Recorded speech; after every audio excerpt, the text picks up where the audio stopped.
തൃശൂർ പൂരം പ്രതിസന്ധിയിലാക്കാൻ ഒരു ടീം പ്രത്യേകമായി നടക്കുന്നുവെന്ന് തിരുവമ്പാടി ദേവസ്വം സെക്രട്ടറി കെ ഗിരീഷ് കുമാർ. വെങ്കിടാചലത്തിന്റെ പരാതി പ്രകാരമുള്ള കാര്യങ്ങൾ നിലവിലില്ല എന്നാണ് കോടതി പറഞ്ഞത്. എങ്ങനെയെങ്കിലും പൂരം ഇല്ലാതാക്കാനുള്ള അജണ്ടയാണ് പരാതിക്ക് പിന്നിൽ.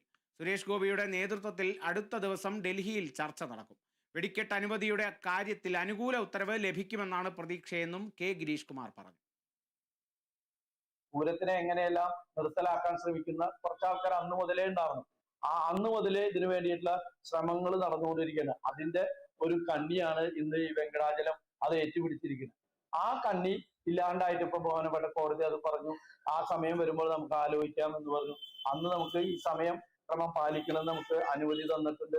ആ സമയക്രമം നമ്മൾ പാലിച്ചുകൊണ്ടാണ് മുന്നോട്ട് പോകുന്നത്.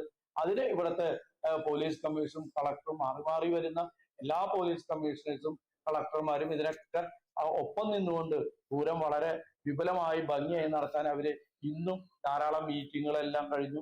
ഈ 6-7 ദിവസങ്ങളിൽ നമ്മുടെ പൂരം വരികയാണ്. അതാണ് ആ ലാസ്റ്റ് അവറിൽ കൊണ്ടുപോയിട്ട് ഇത്തരത്തിലുള്ള പ്രശ്നങ്ങൾ ഉണ്ടാക്കാൻ വേണ്ടിയിട്ട് ബുദ്ധിമുട്ടിക്കുക, എങ്ങനെയും പൂരത്തിനെ മുടക്കുക, ഇല്ലാണ്ടാക്കുക എന്നുള്ള ആ ഒരു അജണ്ടയാണ് ഇതിന്റെ പിന്നിലുള്ളത്. ആ അജണ്ട എവിടെ നിന്നാ ഇതിന്റെ സോഴ്സ് എന്നുള്ളത് കാണണമെന്നാണ് തിരുവമ്പാടി ദേവസ്വത്തിന്റെ ഒരു അഭ്യർത്ഥന.